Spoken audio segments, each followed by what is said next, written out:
रसोई रात के 10 बजे ही बंद करने वाली देवरानी। पूरा परिवार रात को एक साथ बैठकर डिनर कर रहे होते हैं और ये देखकर सपना को काफी अच्छा लगता है। आज तो सब पेट भर कर खाना खा रहे हैं, चलो आज मैं आराम से सो सकूंगी। सपना ये सब सोच रही होती है कि तभी काजल और राहुल अधूरा खाना खाकर उठ जाते हैं। राहुल, काजल, क्या हुआ? तुम दोनों ने अपना खाना भी खत्म नहीं किया? भाभी मेरा पेट भर गया, अब नहीं खाऊंगा। और भाभी, मैंने दोस्तों के साथ बाहर कुछ खा लिया था, अब नहीं खाया जा रहा। माँ, बुआ और चाचू को भी डांटो, जैसे खाना ना खाने पर मुझे डांटती हो। देख लो, तुम लोगों की वजह से राजू भी बिगड़ रहा है। बहू अधूरा खाना खाकर जा रहे हैं ना, जाने दे। अगर तुझे परेशान करें तो दोबारा खाना मत देना। मुंह बनाकर काजल और राहुल अधूरा खाना खाकर अपने कमरे में चले जाते हैं, जिसके बाद सभी को खाना खिलाकर सपना भी आकर सो जाती है। और रात के 1 बजे काजल सपना को फोन करती है। भाभी सो गई क्या? बहुत भूख लग रही है, प्लीज कुछ बना कर दे दो। भैया भी भूखे हैं, भूख बर्दाश्त नहीं हो रही। पर तुमने ही तो कहा था कि तुम खाना खाकर आई हो। फिर मेरे पास बैठकर बातें करना बंद करो और जाकर उन्हें खाना बना कर दे दो, बेचारे भूखे हैं। अच्छा ठीक है। इतना बोलकर सपना नींद में उठकर रसोई में जाती है, जहां उसके देवर और नंद उसे सैंडविच और पास्ता बनाने को कहते हैं। भूख की वजह से तो नींद ही नहीं आ रही है भाभी, अब जल्दी से सैंडविच और पास्ता बना दो। हम दोनों अपने कमरे में जा रहे हैं और हमारा खाना कमरे में ही लेकर आ जाना। धीरे धीरे ठंड बढ़ती जा रही है, रसोई में तो बहुत ठंड लग रही है। भाभी अब थोड़ा जल्दी खाना बनाकर लाना, मैं तो चली कमरे में, बहुत ठंड लग रही है यहाँ तो। नंगे पैर रसोई में 2 मिनट खड़े होने पर ही राहुल और काजल को ठंड लगने लगती है और वो दोनों कांपते हुए अपने कमरे में चले जाते हैं। तो वहीं बेचारी रसोई में खड़ी होकर सपना फिर से ब्रेड निकालकर तवे पर सेकती है और कुछ सब्जी काटकर दूसरी तरफ पास्ता उबालने के लिए रख देती है और खुद से कहती है, अभी तो ठीक से ठंड भी नहीं आई, लेकिन लगता है शॉल स्वेटर निकालने पड़ेंगे जल्दी। रात में इस वक्त तो ठंड लग रही है, पर देवर और नंद को इससे क्या, जब भूख लगती है भाभी याद आ जाती है। रात के 1 बजे सपना अपनी नंद और देवर को खाना देकर सोने चली जाती है और काजल राहुल खाकर गंदे बर्तन सिंक में रख देते हैं। अब जब सुबह 4 बजे आशा रसोई में आती है तो गंदे बर्तन देखकर जाकर अपने बहू के कमरे का दरवाजा पीटती है। अरे ओ बहू, 4 बज चुके हैं, जल्दी उठ। ससुर जी को शहर से बाहर जाना है और मुझे तुझसे कुछ बात भी करनी है। यार सपना, तुम्हारी वजह से मेरी नींद भी खराब होती है, बाहर जाओ, माँ बुला रही है।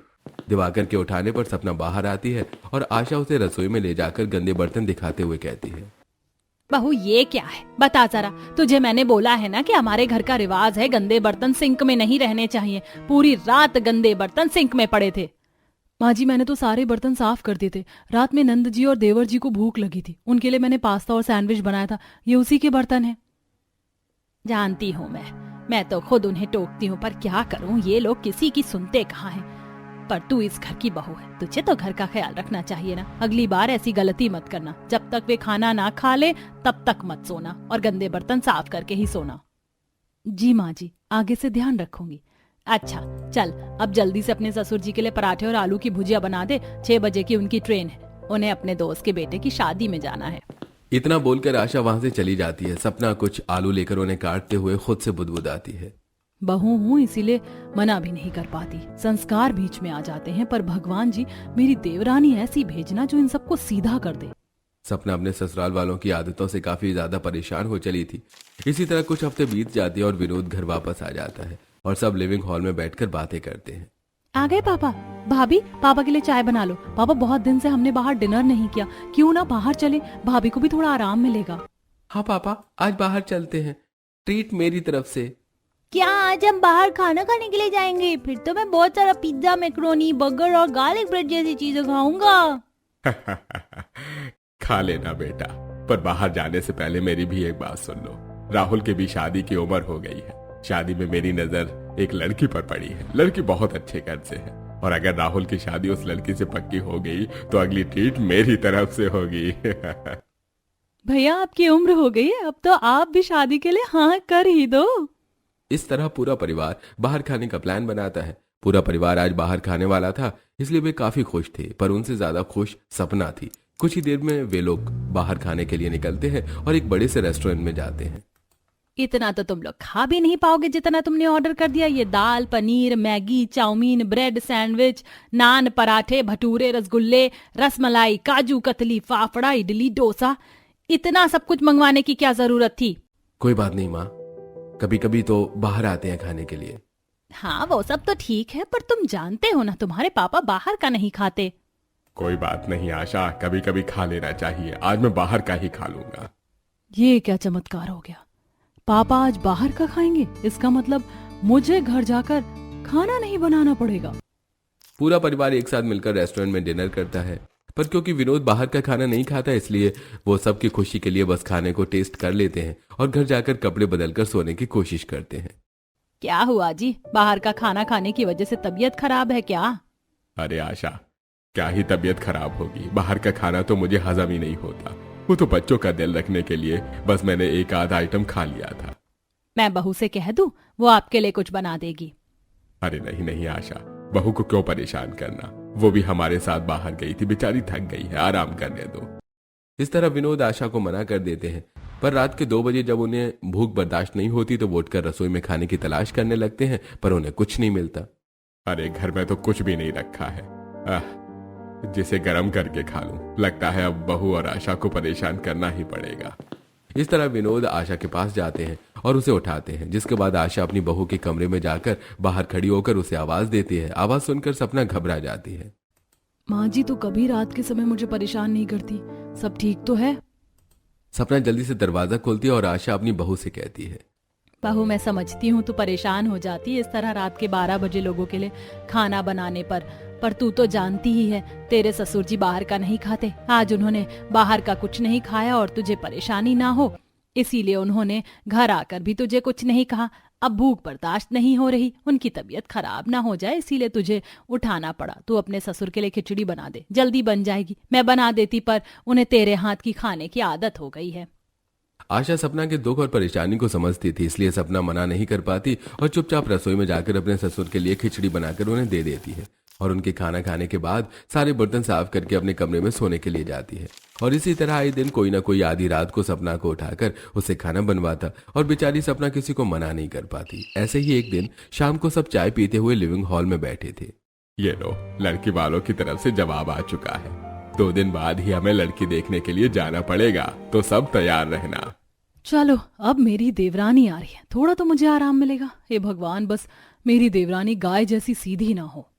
राहुल की शादी की बात से सपना को काफी खुशी होती है और वो 2 दिन बाद सभी लोग ट्रेन से पूजा को देखने के लिए उसके घर जाते हैं, जहां आशा और विनोद पूजा का कुछ टेस्ट लेते हैं। बेटा ये सब तुमने बनाया है, जरा परोस भी दो। जी। विनोद के कहने पर पूजा चुपचाप उन्हें खाना देती है, जिसके बाद आशा पूजा से कहती है, बेटा बुरा मत मानना पर घर आए मेहमानों को उल्टे हाथ से खाना नहीं देते। तुम एक काम करो, ये खाना हटा दो और फिर से सबके लिए खाना लगाओ सीधे हाथ से। इस बार आशा के कहने पर भी पूजा कोई जवाब नहीं देती और चुपचाप सारा खाना अंदर ले जाकर रख देती है और उन्हें फिर से सीधे हाथ से खाना निकाल कर देती है। कुछ देर बाद आशा और विनोद उससे काफी सारे सवाल जवाब करते हैं, जिसका जवाब पूजा बहुत ही प्यार से देती है। वाह बेटा, तुम तो बड़ी संस्कारी हो। तुम्हें क्या गुस्सा नहीं आता जब तुम्हें कोई परेशान करता है तो? नहीं माँ जी, भला अपनों से कोई कितना ही नाराज रह सकता है, और अगर हम एक दूसरे को परेशान नहीं करेंगे, हंसी मजाक नहीं करेंगे तो जिंदगी बोरिंग हो जाएगी। हे भगवान, मैं आपसे प्रार्थना कर रही थी कि मेरी देवरानी चालाक हो जो मेरे ससुराल वालों को सीधा कर दे, पर आपने तो मुझसे भी भोली देवरानी मुझे ढूंढ कर दे दी। ये क्या ही इन्हें सीधा करेगी। लगता है हम दोनों देवरानी जेठानियों को अब एक साथ पिसना होगा। देख लिया, लड़की कितनी संस्कारी और गुड़ी है, गुस्सा तो जरा भी नहीं है। हमारी बड़ी बहू की तरह बिल्कुल सीधी है और गुस्सा नाम की तो चीज ही नहीं है इसके अंदर। पेशेंस कितना ज्यादा है लड़की के अंदर। अगर कोई और लड़की होती तो अब तक मुंह बना चुकी होती। आशा और विनोद को पूजा का व्यवहार काफी पसंद आता है और वो लोग रिश्ते के लिए हाँ कर देते हैं और शगुन की चुन्नी उड़ाकर वहां घर के लिए रवाना होते हैं। जाते हुए वो लोग बस से जा रहे थे, इसलिए 6 बजे ढाबे पर बस रुकती है तो वे लोग खाना खाते हैं। मेरी छोटी बहू भी बड़ी बहू की तरह निकली। और तुम लोग सुनो, हम लोग बस का सफर कर रहे हैं, बहू बहुत थक जाएगी, वो घर पर खाना नहीं बना पाएगी तुम लोगों के लिए दोबारा, तो इसीलिए यहीं पर अच्छे से पेट भर लो। आई बात समझ? दादी मैं तो बहुत भूखा हूँ, मैं तो पेट भर के खाऊंगा। आप नहीं भी बोलती तो भी। और माँ, हम इतने भी भुक्कड़ नहीं है कि रास्ते में भी खा ले और घर पर भी जाकर खाना मांगे। वैसे भी रास्ते का खाना हजम नहीं होता, सुबह खाओ तो अगले दिन ही पेट खाली होता है। सभी लोग शाम के 6 बजे खाना खाकर दोबारा से बस में बैठ जाते हैं और अपने घर पहुंचते हैं। उनके घर जाते उनकी एक पड़ोसन उन्हें देखकर कहती है, आ गए भैया बहन जी, हो गया तुम्हारे राहुल का भी रिश्ता पक्का। छोटी बहू कैसी है? सपना बहू की तरह है?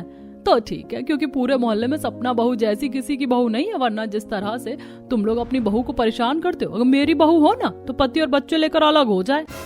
बहन, तुम हमें ताने दे रही हो?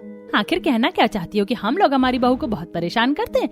अगर हम इतना ही परेशान करते हैं ना अपनी बहू को, तो वो भी बोल पड़ती। और रही मेरी छोटी बहू की बात, तो मेरी छोटी बहू भी मेरी बड़ी बहू की तरह है। जब वो आएगी ना तो देख लेना। अपनी पड़ोसन की बात सुनकर आशा को बहुत गुस्सा आता है और वो अपने पूरे परिवार के साथ घर में जाती है। पूरा परिवार काफी ज्यादा थक चुका था, इसलिए वो नाइट सूट पहनकर आराम से जाकर सो जाते हैं। पर रात के 12:30 बजते ही सभी को भूख लगनी शुरू हो जाती है और सबसे पहले राजू अपनी माँ को उठाता है। माँ, बहुत भूख लग रही है, कुछ खाने को बना दो। क्या भूख लग रही है? खाया नहीं था क्या तूने पेट भर के? यार सपना, भूख तो मुझे भी लग रही है। हम सबने शाम के 6 बजे ही खाना खाया था, भूख तो लगेगी, कुछ बना दो। दरवाजे पर खड़ी आशा। बहू माफ करना, सभी को बहुत भूख लग रही है, कुछ खाने को बना दो। बात सही है, 6 बजे ही खाया था, दोबारा भूख तो लगेगी ही। हाँ माँ जी, बस आ रही हूँ बनाने, आखिर भूख तो मुझे भी लगी है। सभी को काफी भूख लगी थी, इसलिए वे बाहर हॉल में बैठ जाते हैं। उन सबको ठंड लग रही थी, जिसके बाद वे लोग अपने अपने कमरे में शॉल ओढ़कर बैठ जाते हैं। पर वहीं ठंड में बेचारी सपना अकेली रसोई में खाना बना रही होती है। सारी गलती मेरी है, अगर शुरू में ही मैंने ना बोलना सीख लिया होता तो आज मैं इतनी परेशान नहीं हो रही होती। बस कुछ दिन की और दिक्कत है, फिर तो मेरी देवरानी आ ही जाएगी मेरी मदद के लिए। कितनी ठंड लग रही है, इन लोगों को देखो, आराम से चादर ओढ़कर बैठ गए खाने का इंतजार करने। खाना भी तो इनको गर्मा गर्म चाहिए, और यहाँ मैं रसोई में खाना बना रही हूँ। रात वाली ठंड होने लगी है अब। सभी ने शाम के 6 बजे ही खाना खाया था, जिस वजह से सभी को भूख लगती है। और इतने दिनों में पहली बार सपना अपने पूरे परिवार के साथ रात के 1 बजे खाना बनाकर खाती है। देखते ही देखते कुछ समय बीत जाता है और बहुत जल्द पूजा शादी करके अपने ससुराल आ जाती है और अपनी जेठानी के घर के कामों में काफी मदद भी करवाती है। 2 दिन बाद पूजा बहू, तेरे आते ही सपना बहू आराम करने लगी। तुझे घर में आए अभी 2 ही दिन हुए हैं। सपना बहू कहाँ है? माँ जी, दीदी की तबीयत ठीक नहीं है, इसीलिए मैंने ही उन्हें बोला कि वो आराम करें। आप सब खाना खाइए ना। भाभी, मुझे अभी भूख नहीं है, मैं बाद में खा लूंगी। ठीक है काजल, जब तुम्हें खाना हो खा लेना। पूजा अपने ससुराल वालों की हरकतों से अभी वाकिफ नहीं थी, इसलिए वो सभी को खाना देती है और काजल बिना खाए अपने कमरे में चली जाती है। कुछ देर में सभी खाना खाकर सोने के लिए जाते हैं, पर काजल को रात के 2 बजे भूख लगती है और वो रसोई में कुछ खाने का इंतजाम करने लगती है। तभी रसोई में पानी लेने के लिए पूजा भी आती है और अपनी नंद को कभी फ्रिज तो कभी ड्रॉर खोलता देख उससे कहती है, काजल, इतनी रात को तुम रसोई में क्या कर रही हो? भाभी, बहुत भूख लग रही है। अगर कभी ऐसा होता था कि कोई बिना खाए सो जाए तो सपना भाभी हमारे लिए रात के 12-1 बजे खाना बनाती थी, पर आज तो उनकी तबीयत खराब है और आप अभी नहीं हैं। मैं आपको परेशान नहीं करना चाहती थी, इसीलिए सोचा कि खुद रसोई में कुछ बनाने के लिए आ जाऊं। रात के साथ ठंड भी बढ़ रही है और तुम ऐसे हल्के कपड़े पहनकर रसोई में आ गई। मुझे उठा देती, इसमें परेशानी कैसी? आखिर मैं इस घर की बहू हूँ, मेरा फर्ज बनता है तुम लोगों का ख्याल रखने का। मैं अभी तुम्हारा खाना गर्म कर देती हूँ। भाभी, ये बना खाना गर्म करके मुझसे नहीं खाया जाता। अगर आप कुछ मैगी या ओट्स जैसी चीज बना देती तो ज्यादा अच्छा होता। पूजा काजल को मना नहीं कर पाती और अपनी नंद के लिए दोनों चूल्हे पर मैगी और ओट्स बनाती है, जिसे काजल अपने कमरे में ले जाकर आराम से खाती है। इसी तरह अब कुछ दिन बीत जाते हैं और एक रात नाइट ड्रेस में बैठे बैठे, अरे यार, भूख की वजह से तो नींद ही नहीं आ रही। उस वक्त गैस बन रही थी तो खाने की इच्छा ही नहीं हुई। माँ के डर से सिर्फ आधी रोटी खाई, अब भूख लग रही है। एक काम करता हूँ, पूजा को उठा देता हूँ, कुछ बना देगी। पूजा उठो ना, मुझे बहुत भूख लग रही है, प्लीज कुछ बना दो। क्या अभी भूख लग रही है? आपने खाना क्यों नहीं खाया था?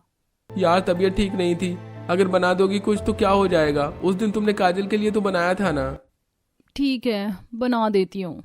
आधी रात में उठने की वजह से पूजा की आंख में दर्द होने लगता है और वो रसोई में जाकर अपने पति के लिए पोहे बनाने लगती है। तभी राजू भी सपना को खाने के लिए उठाता है, जिस वजह से सपना रसोई में आती है और पूजा को पोहा बनाता देखकर उससे कहती है, पूजा, तुम्हें भी आधी रात को भूख लगती है क्या इन लोगों की तरह? नहीं दीदी, मैं तो पेट भर कर खाकर सोती हूँ। वो तो राहुल जी को भूख लगी थी, अब मना भी नहीं कर सकती, इसीलिए सोचा कि पोहे बना दूं। वैसे आप इस वक्त, क्या बताऊं तुम्हें, इस घर के लोगों का तो बस नाटक है। आदत बना रखी है इन लोगों ने घर की बहू को परेशान करने की। और मेरा बेटा भी कोई कम नहीं, पहले खाते नहीं और फिर रात के 2-3 बजे उठाकर खाना बनवाते हैं। इनको दिखाई भी नहीं दे रहा है कि ठंडी आ रही है। मैं तो परेशान हो गई हूँ और तुम्हें भी अपनी तरह परेशान होता देख बहुत बुरा लग रहा है मुझे। सपना से बात करके पूजा को अपने ससुराल वालों की हरकतों का पता चलता है, पर क्योंकि वो अभी नई थी इसलिए कुछ भी किसी से नहीं कह पाती। समय गुजरता है और एक दिन पूरा परिवार मूवी देखने के लिए बाहर जाता है, मूवी हॉल में बैठे हुए। देख लो पूजा, इन्होंने नाइट शो रखा है। अब हम लोग थक हार कर 10 बजे घर जाएंगे और खाना बनाएंगे और फिर सुबह 4 बजे उठेंगे। मेरी तो नींद भी पूरी नहीं हो पाती। हाँ दीदी, जब ये लोग रात में मुझे खाना बनाने के लिए उठाते तो मेरी भी नींद पूरी नहीं हो पाती है। चलो जी, मूवी खत्म हुई, 9:30 बज चुके हैं, घर जाते हुए 10 बज जाएंगे। बहू भी थक गई होगी, आज बाहर ही कुछ खा लेते हैं। आशा के कहने पर सब बाहर खाने के लिए एक होटल जाते हैं और ये देखकर पूजा को काफी अच्छा लगता है, पर सपना अपने ससुराल की हरकतों से वाकिफ होती है, इसलिए वो ज्यादा एक्साइटेड नहीं होती और अलग से अपने लिए कुछ चिप्स, कुरकुरे, नमकीन जैसी चीजें पैक करवा लेती है। वहीं राजू और विनोद खाना खाने से मना कर देते हैं। राजू, तुम्हें रात को भूख लग जाती है, सब खा रहे हैं, तुम भी खा लो। पापा जी, आप भी कुछ नहीं खा रहे? मैं एक काम करती हूँ, थोड़ा सा खाना पैक करवा लेती हूँ, रात में जब आप लोगों को भूख लगेगी तो खा लेना। पूजा, तुम्हारा दिमाग खराब है? अब क्या हम बासी ठंडा खाना खाएंगे? अगर भूख लगेगी रात में किसी को तो तुम बना देना। मुझे तो बहुत ठंड लग रही है, खाया भी नहीं जा रहा, कितनी ठंडी हवा चल रही है, घर चलते हैं ना। और आओ फैशन वाले कपड़े पहनकर। मैं तो अपने साथ शॉल लेकर आई हूँ, इसीलिए कहती हूँ बाहर जाती हो तो थोड़ा सर्दी के कपड़े पहन लिया करो, ये शुरुआती सर्दियाँ ही नुकसान देती हैं।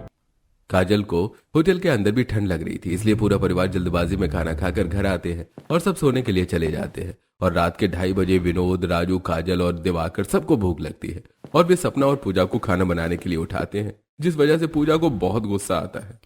दीदी, सही कहा था आपने, इन लोगों ने तो मुझे परेशान करके रख दिया। आप पिछले 10 सालों से कैसे ये सब बर्दाश्त कर रही थी? मैं तो 1 महीने में ही परेशान हो गई हूँ, पर अब समय आ गया है इन लोगों को सीधा करने का, क्योंकि लातों के भूत बातों से नहीं मानते। इस तरह पूजा और सपना मिलकर खाना बनाकर सभी को खाने को देती हैं। माँ जी, पापा जी, राहुल जी, आप लोग तो संडे वाले दिन आराम कर लेते हैं और अपनी नींद भी पूरी कर लेते हैं, पर कभी ननद जी को तो कभी पापा जी को, कभी राजू को। इस घर में हर रोज किसी न किसी को आधी रात को भूख लगती है और परेशान हम दोनों देवरानी जेठानी को होना पड़ता है। इसीलिए हमने फैसला कर लिया है कि अब से 10 बजे के बाद रसोई चालू नहीं रहेगी। जिसको खाना हो वो पेट भर कर डिनर टाइम पर ही खा ले, और अगर खाने का मन ना हो या बाहर से खा कर आया हो तो अपना खाना कमरे में ले जाए, ताकि जब उन्हें भूख लगे तो खुद उठाकर खा सके और हमें परेशान ना करें। बहू, शादी से पहले तो तुम बिल्कुल गाय थी, पर तुम्हारे परिवार वालों ने हमें ये नहीं बताया कि वो अपनी गाय जैसी बेटी नहीं बल्कि सींग मारने वाली गाय जैसी बेटी दे रही है। आशा, सपना बहू ने आज तक किसी चीज को लेकर शिकायत नहीं करी, और इसे देखो जरा। अरे गलती क्या कह रही है बहू? बिल्कुल सही कह रही है वो। अब से 10 के बाद रसोई बंद रहेगी।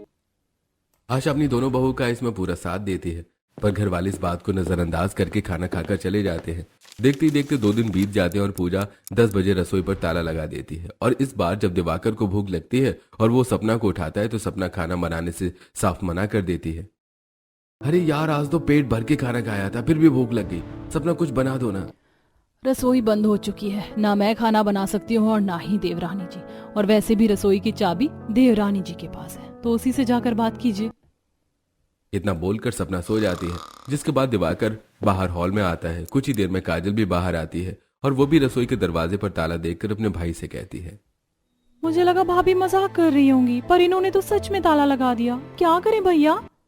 करना क्या है, चाबी पूजा के पास है। राहुल को उठाओ और उसको बोलो कि वो चाबी ढूंढे।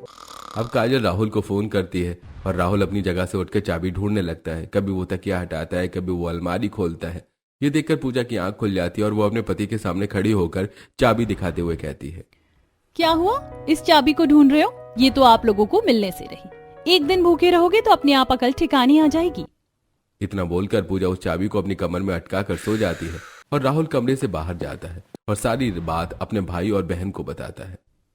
पूजा भाभी तो सपना भाभी के बिल्कुल ऑपोजिट है। शुरू में कितनी अच्छी बन रही थी, अपने आप जाकर हमारे लिए आधी रात को खाना बना देती थी, पर अब देखो रसोई पर ताला लगा दिया और माँ भी साथ दे रही है। लगता है आज भूखा ही सोना पड़ेगा। न उन तीनों को चाबी मिलती है और न ही खाना। वो लोग जानने ही वाले थे कि काजल ने अपने फोन में ऑनलाइन खाना देखा और खाना ऑर्डर कर दिया। मैंने खाना ऑर्डर कर दिया है, आज बाहर का खाना खाते हैं। वो लोग ठंडी हवा में बाहर खाने का इंतजार कर रहे थे कि डिलीवरी बॉय आता है और उनका खाना देता है, जिसे वो लोग अंदर बैठकर खाते हैं। पर खाना कम था तो उनका पेट नहीं भरा। फिर वो अपने कमरे में जाकर सो जाते हैं। सुबह जल्दी उठकर जैसे ही उनके सामने खाना आता है वो लोग खाने पर टूट पड़ते हैं। तभी उनके घर काजल की दोस्त शिल्पा आती है जो उन सभी को भुक्कड़ की तरह खाना खाते देखकर हंसते हुए काजल से कहती है, काजल तू कब से ऐसे भुक्कड़ की तरह खाना खाने लगी? तूने कहा था ना आज हम दोनों साथ में कॉलेज चलेंगे, इसीलिए मैं तेरे घर आ गई। जब एक रात तुझे भूखा सोना पड़ेगा ना तब पता चलेगा। ननद जी, खाना तो मिलता है आपको, रात को भी खाना ना खाना तो आप लोगों पर निर्भर करता है। काजल मुंह बनाकर खाना खत्म करके अपनी दोस्त के साथ कॉलेज के लिए निकल जाती है और ये सब देखकर सपना और पूजा हंसने लगती हैं। देखते ही देखते एक दिन फिर से राहुल और दिवाकर बाहर से खाना खाकर आते हैं और जब पूजा सपना के साथ उन्हें खाना देती है तो वो खाने से मना कर देते हैं। माफ करना, मुझे नहीं खाना खाना, मैं बाहर से खाकर आया हूँ, पेट फटने को है। सोच लो, मैं खाना निकाल कर रख सकती हूँ कमरे में, अगर ठंडा खाना खा सकते हो तो, क्योंकि 10 बजे के बाद रसोई नहीं खुलेगी। घर की रसोई न हो गई दुकान हो गई, 10 बजे ही बंद करनी है। मत खोलना तुम अपनी रसोई, हमारा पेट भरा हुआ है। दिवाकर और राहुल आज भी बिना खाना खाए अपने कमरे में चले जाते हैं और रात के 10 बजते ही पूजा फिर से रसोई में ताला लगा देती है। रात के 1 बजते ही दोनों भाई के पेट से भूख की आवाज आने लगती है। चाबी तो ये छुपा कर बैठी है, रसोई पर ताला लगा है, अब भाभी भी आधी रात को खाना नहीं बनाती। पता नहीं कौन से पाप किए थे जो ऐसी बीबी मिल गई। भूख लग रही है, अब क्या करूं? जब राहुल से भूख बर्दाश्त नहीं होती तो वो कमरे के बाहर आता है और कुछ ही देर में भूख से परेशान होकर काजल, दिवाकर और राजू भी बाहर आते हैं। राजू, आज तू भी भूखा है? हाँ बुआ, बहुत जोर भूख लग रही है। तुम्हारी भाभी पत्थर दिल हो गई है, बेचारा मेरा बेटा भूखा है, हम लोग भूख सो सकते हैं, राजू थोड़े ना।